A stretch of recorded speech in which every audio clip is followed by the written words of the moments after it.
Hello guys! So ngayon guys, maghanap tayo ng lulutuin ko ulamin natin guys. Ay nakakagutom. Ayan guys.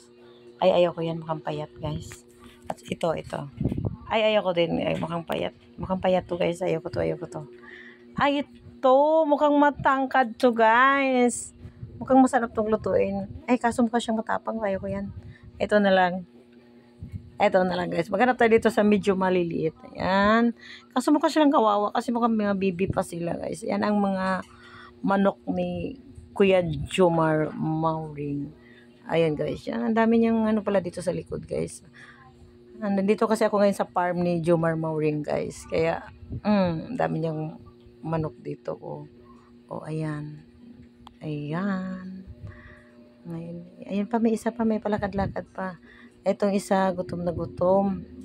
Ayoko din to kasi mukhang gutom na gutom. Ito, payat siya guys. Ayoko din yan. Ito, mukha siyang matapang guys. Sayang naman, pwede yan pang sabong guys. Ito. Ito, ay, ayoko din na yan. Ay, ito mukhang maganda.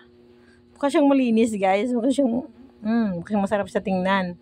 Mamaya balikan kita. Hanapan ako sa iba. Okay guys, ayan. Ito. Ayaw ko, mahirap siyang kunin guys. Medyo mahirap siyang kunin. Ayaw kong ganyan. Hanap tayo sa iba. Okay, ito pa sa taas. Ayan pa. Ang dami palang manok dito ni Kuya Jomar guys.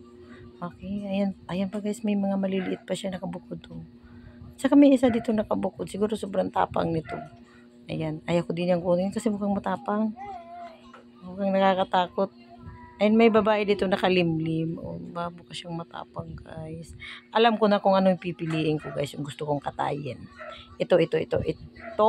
Mukha siyang mataba. Parang ang tangkad-tangkad niya. Parang siyang ang sarap ng katayin. Yung linis-linis. Ang linis ng balahibo niya. Linis ng mukha niya. Ayan, mukhang mataba.